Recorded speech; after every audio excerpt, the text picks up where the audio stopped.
प्रेरितों के काम का दूसरा अध्याय, प्रेरितों के काम और उसका दूसरा अध्याय और उसका 42वां पद, कोई भी हमारे सामने पढ़ सकते हैं। प्रेरितों के काम का दूसरा अध्याय और 42वां पद।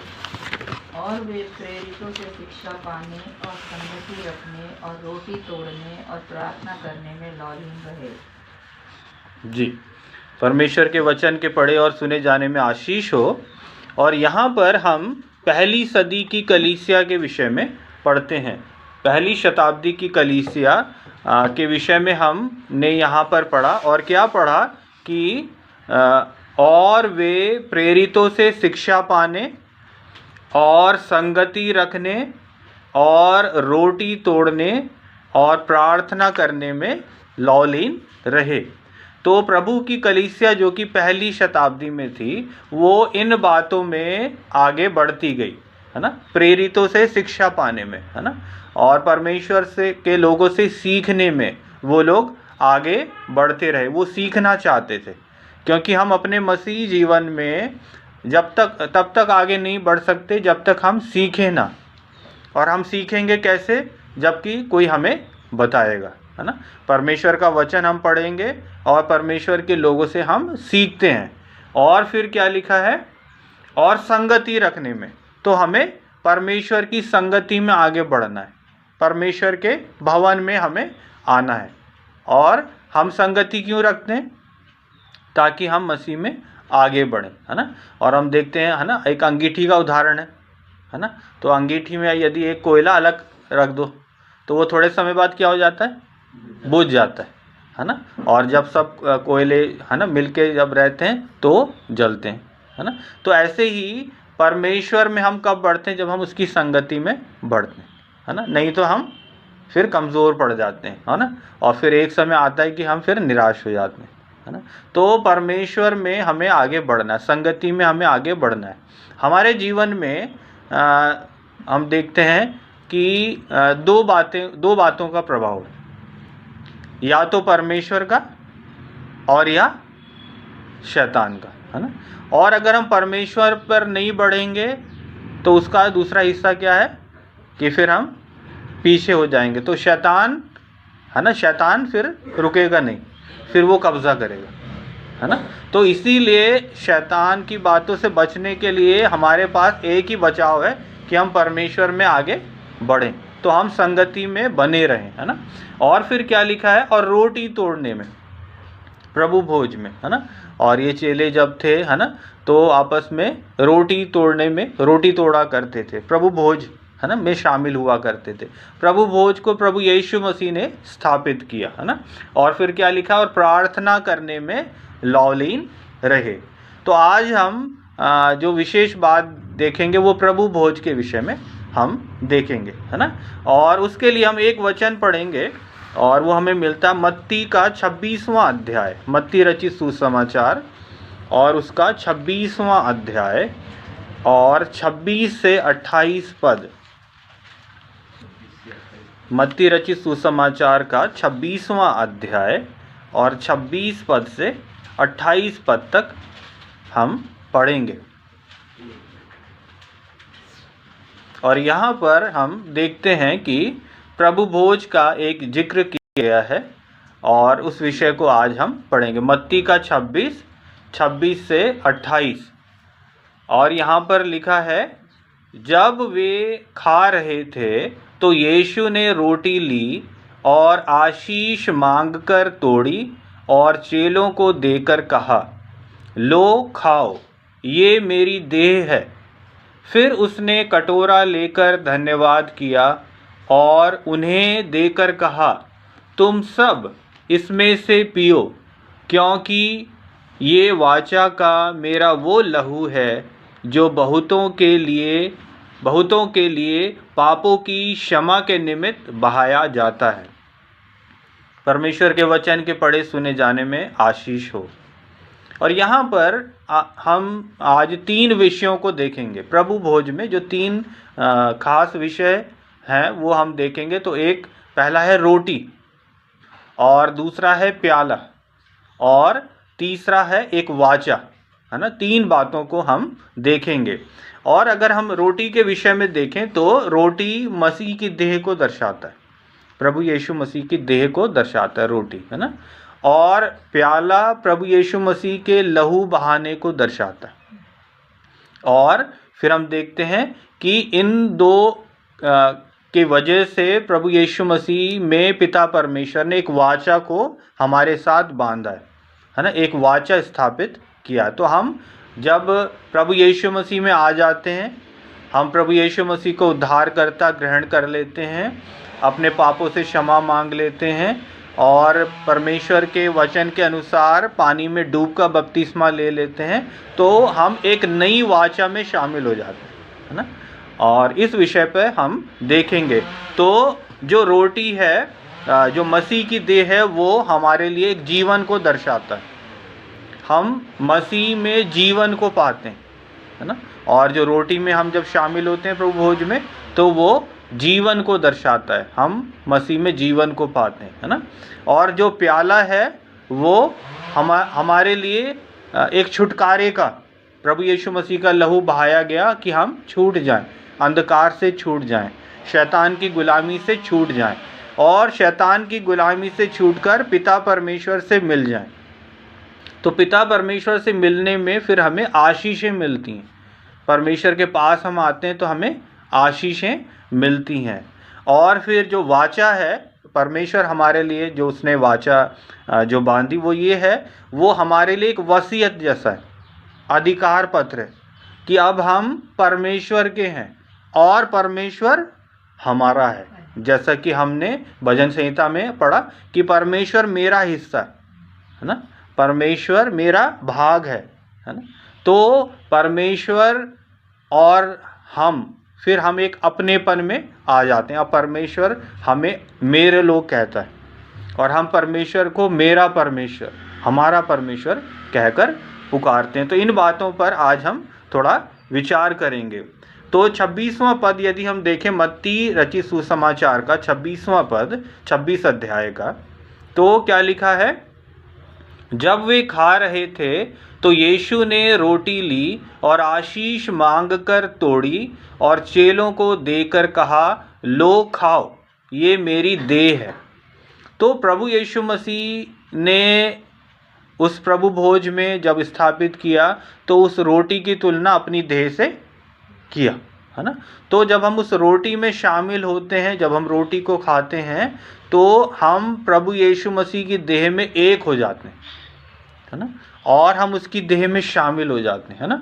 और हम उसमें शामिल होकर उस जीवन को प्राप्त करते हैं जो प्रभु यीशु मसीह ने हमारे लिए दिया। वो जीवन प्रभु यीशु मसीह हमारे लिए मारा गया कि हम जीवन पाएं, इसीलिए वो मारा गया, है ना। और बड़ी अद्भुत बात है, यीशु मसीह के मारे जाने से हमने जीवन पाया, है ना। और उसी बात को ये प्रभु भोज दर्शाता है। जब हम इस मेज में शामिल होते हैं तो हम इस बात को याद करते हैं कि प्रभु यीशु मसीह हमारे लिए मारा गया, है ना। और उस परमेश्वर प्रभु यीशु मसीह के दुख में हम शामिल हो जाते हैं, है ना, उस बात को याद करते हैं, है ना। और फिर क्या लिखा है अगर हम देखें तो प्रभु यीशु मसीह की मेज में शामिल होने के बाद जब हम इस रोटी को ग्रहण करते हैं तो हम मसीह की देह बन जाते हैं, है ना।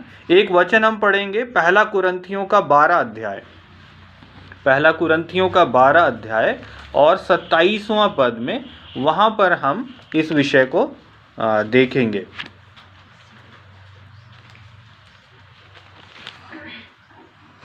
जी, सबने निकाला? और क्या लिखा है यहाँ पर? इसी प्रकार तुम सब मिलकर मसीह की देह हो और अलग अलग उसके अंग हो, है ना। हम सब क्या हैं? मसीह की देह हैं। हम प्रभु भोज में शामिल हो जाते हैं तो हम मसीह की देह में शामिल हो गए, हम सब मसीह में एक हो गए, है ना। और जब हम मसीह में एक हो गए तो यहाँ पर, है ना, कोई बड़ा छोटा नहीं, है ना, और कोई और भेद नहीं है ना, कोई पढ़ा लिखा और नहीं पढ़ा लिखा बात नहीं है, सब मसीह में एक हो गए। तो हम मसीह में एक हो जाते हैं। और अगर हम देखें पहला कुरिन्थियों का 10वां अध्याय का 17वां पद, तो वहाँ क्या लिखा है? 10 अध्याय का 17 पद में लिखा है, इसलिए कि एक ही रोटी है और एक ही रोटी है तो हम भी जो बहुत हैं एक देह हैं, क्योंकि हम सब उसी एक रोटी में भागी होते हैं। तो लिखा है एक ही देह है, हम एक ही रोटी में शामिल होते हैं तो हम मसीह में एक देह हो जाते हैं, हम मसीह में एक हो जाते हैं, है ना। क्यों? क्योंकि हम एक ही रोटी में से खाते हैं। तो हम परमेश्वर को धन्यवाद देते हैं कि परमेश्वर ने, प्रभु यीशु मसीह ने ये मेज को स्थापित किया कि परमेश्वर के लोग, जो उसके लोग हैं, वो एक हो जाएं, है ना, और उसमें उनमें कोई विभेद ना हो, है ना। कोई बड़ा छोटा, ऊंचा नीचा, ये सारी चीज़ें उन चीज़ों में ना हो, है ना। और मसीह में हम सब एक हैं। एक वचन और है, अगर 16वां पद पढ़े, पहला कुरिन्थियों का 10 अध्याय का 16 पद, तो वहाँ पर क्या लिखा है, वो धन्यवाद का कटोरा जिस पर हम धन्यवाद करते हैं, क्या मसीह के लहू की सहभागिता नहीं? वो रोटी जिसे हम तोड़ते हैं, क्या वो मसीह की देह की सहभागिता नहीं? तो इसका मतलब जो रोटी हम तोड़ते हैं, जिसमें हम शामिल होते हैं, जिसमें से हम खाते हैं, तो हम मसीह की देह में शामिल हो जाते हैं, मसीह के दुखों में हम शामिल हो जाते हैं, है ना। तो प्रभु यीशु मसीह ने जो हमारे लिए दुख सहा, तो इसका मतलब ये है कि हम भी मसीह के लिए दुख सहने से अब पीछे नहीं हटेंगे, है ना। ये दोनों तरफ, है ना। ये जो बात है, ये वायदा प्रभु यीशु मसीह हमसे करता है, तो हम भी यीशु मसीह से वायदा करते हैं कि यीशु मसीह, तू हमारे लिए पीछे नहीं हटा, तो हम भी तेरे लिए पीछे नहीं हटेंगे, हम भी अब तेरा इनकार नहीं करेंगे, है ना। तो ये चीज़ है, यही जो बात है जो हमें ध्यान रखने की ज़रूरत है, और हम यीशु मसीह में एक हो जाते हैं, उसकी देह में एक हो जाते हैं। तो यीशु मसीह हमारे लिए, हम यीशु मसीह के लिए, है ना। तो परमेश्वर को हम धन्यवाद देते हैं इस वचन के लिए। और फिर से अगर हम मत्ती के 26वें अध्याय में आ जाएं और उसका अगर 27वां पद पढ़ें, मत्ती का 26 अध्याय का 27वां पद, तो यहाँ पर लिखा है, फिर उसने कटोरा लेकर धन्यवाद किया और उन्हें देकर कहा, तुम सब इसमें से पियो, है ना। प्रभु यीशु मसीह ने उस रोटी के बाद फिर कटोरा लिया और धन्यवाद देकर कहा, तुम सब इसमें से पियो। तो ये जो कटोरा है, ये प्रभु यीशु मसीह के लहू बहाने को दर्शाता है। प्रभु यीशु मसीह ने हमारे लिए, हमारे पापों के लिए लहू बहाया। और क्यों लहू बहाया? क्योंकि हम परमेश्वर से दूर थे और हम परमेश्वर के शत्रु थे। हमारा जीवन ऐसा था जो परमेश्वर को ग्रहण योग्य नहीं था। तो इसीलिए प्रभु यीशु मसीह को ये कटोरा पीना पड़ा, ताकि वो हमारे लिए लहू बहाए और उस पर विश्वास करके हम पर मेल मिलाप हमारा होने पाए, और उस मेल मिलाप के कारण जो आशीषें परमेश्वर ने हमें, हमारे लिए रखी हैं, उन आशीषों को हम पाएं, है ना। तो इसीलिए प्रभु यीशु मसीह ने हमारा मेल मिलाप पिता परमेश्वर से कराया, ताकि वो आशीषों को हम पाएं। तो प्रभु यीशु मसीह के लहू बहाने से, या ये जो कटोरा जिसमें हम शामिल होते हैं, ये हमारे लिए आशीषों को लेके आया। परमेश्वर की आशीषों को हम प्राप्त करते हैं, है ना। स्वर्गीय आशीषों को हम प्राप्त करते हैं, आत्मिक आशीषों को हम प्राप्त करते हैं, ईश्वरीय आशीषों को हम प्राप्त करते हैं। तो हमें इस बात को ध्यान देने की ज़रूरत है। और ये आशीषें जो है, ये क्या है? ये कटोरा आशीष का प्रतीक है ना। और अभी हमने एक वचन पढ़ा था, है ना, भजन संहिता का 16 अध्याय 5 पद। किसी को याद है हमने क्या पढ़ा था अभी? परमेश्वर मेरा भाग है और मेरे कटोरे का हिस्सा है ना। फिर से एक बार निकाल लेते हैं, भजन संहिता का 16 अध्याय और उसका 5वां पद। तो क्या लिखा है? यहोवा मेरा भाग और मेरे कटोरे का हिस्सा है ना। तो ये कटोरा जिसमें हम शामिल होते हैं, प्रभु यीशु मसीह का लहू बहाने का प्रतीक है। तो उसके द्वारा क्या हो गया कि परमेश्वर मेरा हिस्सा है, परमेश्वर मेरा भाग है ना। और हिस्सा भाग तो हम समझते हैं ना, है ना। कई जगह जब बंटवारा होता है ना, तो कहते हैं भाई तुम्हारे हिस्से में क्या पड़ा, है ना। तो यहाँ पर परमेश्वर के लोगों के हिस्से में परमेश्वर है ना।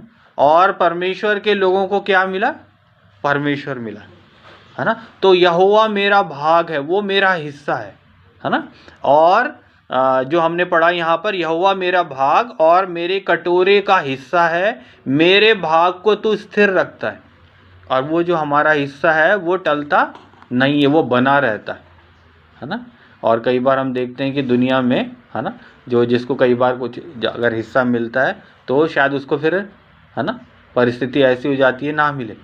लेकिन यहाँ परमेश्वर से जो हम पाते हैं वो हमारा हिस्सा बना रहता है, वो स्थिर रहता है ना। तो हम परमेश्वर को धन्यवाद देते हैं। और अगर हम देखें, जब हम परमेश्वर में नहीं थे तो हमारा स्वभाव आदम का सा स्वभाव था, है ना। और आदम के स्वभाव में होने के कारण हमारा हिस्सा क्या था, परमेश्वर का क्रोध, परमेश्वर का गुस्सा, परमेश्वर का दंड हमारा हिस्सा था, है ना।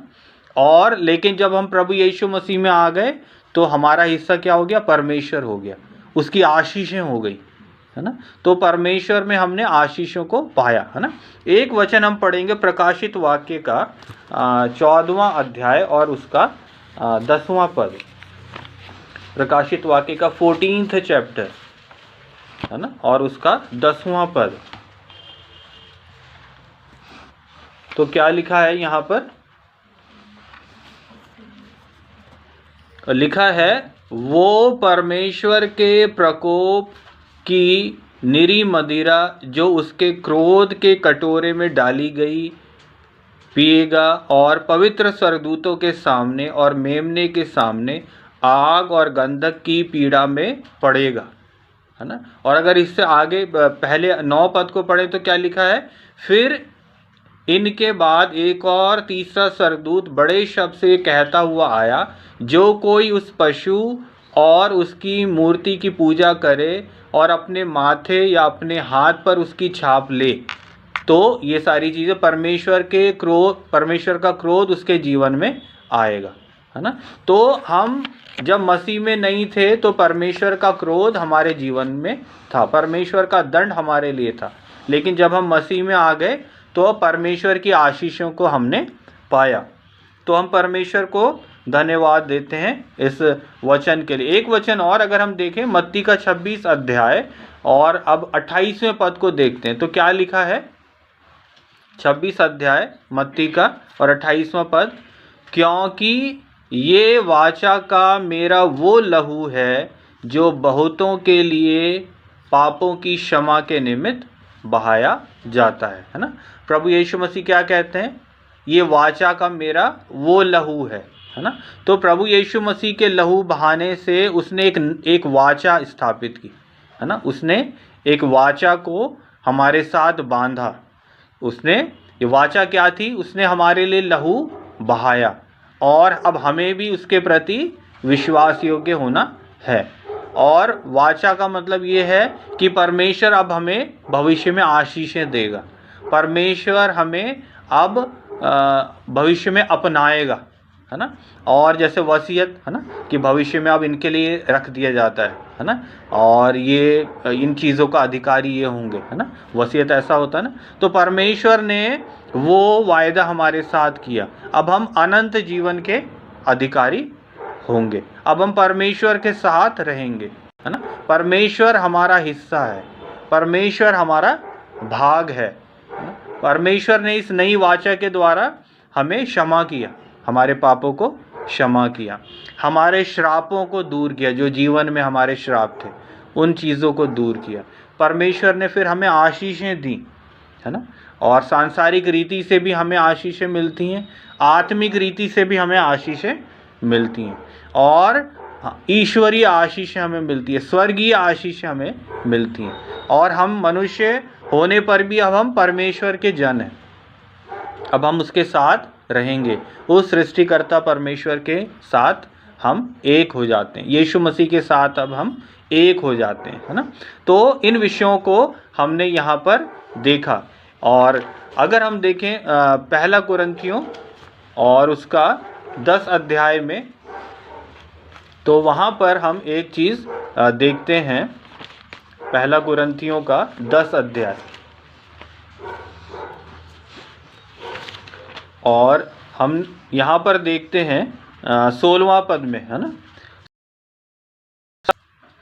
पहला कुरिन्थियों का 10 अध्याय 16 पद, वो धन्यवाद का कटोरा जिस पर हम धन्यवाद करते हैं, क्या मसीह के लहू की सहभागिता नहीं? वो रोटी जिसे हम तोड़ते हैं, क्या वो मसीह की देह की सहभागिता नहीं? और फिर 17वां पद हमने पढ़ लिया था, इसलिए कि एक ही रोटी है तो हम भी जो बहुत से हैं एक हैं, क्योंकि हम सब उसी एक रोटी में भागी होते हैं। तो इस प्रकार से परमेश्वर का वचन हमें इन बातों को सिखाता है। अब हमें एक चीज़ जो है, जब हम मसीह के इस मेज में शामिल होते हैं तो हमें एक चीज़ ध्यान रखना है ना। और पहला कुरिन्थियों का 10 अध्याय 21वां पद क्या लिखा है? तुम प्रभु के कटोरे और दुष्टात्माओं के कटोरे दोनों में से नहीं पी सकते। तुम प्रभु की मेज और दुष्टात्माओं की मेज दोनों के साझी नहीं हो सकते। और फिर आगे लिखा, क्या हम प्रभु को क्रोध दिलाते हैं? क्या हम उससे शक्तिमान हैं? तो यहाँ पर परमेश्वर अब हमें एक चीज़ याद दिलाता है कि जब हम परमेश्वर के हैं तो हम और किसी के नहीं हैं। हम परमेश्वर की मेज में शामिल हों तो बाकी जगह हमें ना कहना है ना। और हमें और कोई देवी देवताओं पर चढ़ाया गया भोजन ग्रहण नहीं करना, हमें प्रसाद ग्रहण नहीं करना, क्योंकि ये हमारे लिए मनाही है। हम दोनों में शामिल नहीं हो सकते। हम जो कि प्रभु यीशु मसीह में पवित्र हैं, अब हम अपने आप को अपवित्र ना करें, है ना। और हम अपने आप को किसी भी रूप में अपवित्र ना करें, है ना। और हम कोई भी कहना चाहिए किसी और भी नशे में अपने आप को अपवित्र ना करें, है ना। बीड़ी पान सिगरेट से अपने आप को अपवित्र ना करें, मदिरा से अपने आप को अपवित्र ना करें, है ना। क्योंकि मसीह की मेज जो कि है ना, प्रभु यीशु मसीह की देह में हम शामिल होते हैं। और अगर हम ऐसा करेंगे तो हम यीशु मसीह का अपमान करते हैं, फिर हम यीशु मसीह का अपमान करते हैं, उसको क्रोध दिलाते हैं और अपने लिए फिर हम श्राप कमा लेते हैं, है ना। तो यहाँ पर एक जो वायदा, जो वाचा है, वो यही है। वाचा ये है, प्रभु यीशु मसीह ने हमारे लिए अपने आप को बलिदान किया। अब मुझे यीशु मसीह के लिए मैं विश्वास योग्य बना रहूँगा या बनी रहूँगी। अब मैं अपने आप को दुनिया के लिए अपवित्र नहीं करूँगा या नहीं करूँगी, है ना। तो परमेश्वर इन वचनों के द्वारा हम सभी को आशीषित करें। आइए प्रार्थना करें। हालेलुया। स्वर्गीय पिता परमेश्वर, हम आपको धन्यवाद देते हैं प्यारे प्रभु इस सुंदर वचन के लिए। प्यारे परमेश्वर, हम धन्यवाद देते हैं कि आपने अपने प्रिय पुत्र प्रभु यीशु मसीह को हमारे लिए इस दुनिया में भेजा कि हम प्यारे परमेश्वर उद्धार पाएं। प्रभु यीशु मसीह के लहू बहाने के द्वारा हमें पापों की क्षमा मिली। प्रभु यीशु मसीह का शरीर उस क्रूस पर तोड़ा गया और जब हम इस रोटी में शामिल होते हैं, रोटी में शामिल होकर इस बात को याद करते हैं कि हमारे प्रभु ने हमारे लिए दुख सहा है और हम उसकी देह में एक देह हो जाते हैं। हम उसके दुखों को याद करते हैं। जब हम इस कटोरे में शामिल होते हैं, इस बात को याद करते हैं कि प्रभु यीशु मसीह ने हमें छुटकारा दिया उन अंधकार की ताकतों से, उस पाप की गुलामी से, उन अशुद्ध बातों से। ओ प्रभु यीशु मसीह, आपकी वो सामर्थ हमारे जीवन में प्रवेश करने पाए। हम इस बात को हमेशा याद रखें, हम अब आपके हैं। हम एक नई वाचा में बांध दिए गए हैं। प्रभु यीशु मसीह में पिता परमेश्वर ने एक नई वाचा हमसे बांधा है, क्योंकि वो हमारे लिए विश्वास योग्य रहा। हम भी उसके लिए विश्वास योग्य बने रहेंगे। हम उसके लिए दुख उठाने से पीछे नहीं हटेंगे। हम उसका इनकार नहीं करेंगे। हम इस संसार में कोई समझौते का जीवन नहीं जिएंगे। प्यारे परमेश्वर, होने दीजिए ये बातें हमें निरंतर याद आने पाएँ। हम में से हर एक को आशीषित करें प्यारे प्रभु। आज जब हम इस आपकी मेज में शामिल होते हैं, होने दीजिए प्यारे प्रभु यीशु मसीह आपकी सामर्थ्य हमारे मन हृदयों में प्रवेश करे। हमें प्यारे परमेश्वर हिम्मत दीजिए कि जहाँ हमें ना कहना है हम वहाँ ना कह पाएँ, जहाँ हमें हाँ कहना है वहाँ हम हाँ कह पाएँ। ओ प्यारे परमेश्वर, आपका अनुग्रह और दया चाहते हैं। यीशु मसीह आप अनुग्रह करिए, दया करिए, हम में से हर एक को आशीषित करिए। धन्यवाद हो प्रार्थना सुनने के लिए। इस विनती को मैं प्रभु यीशु मसीह के नाम से मांगता हूँ, आमीन।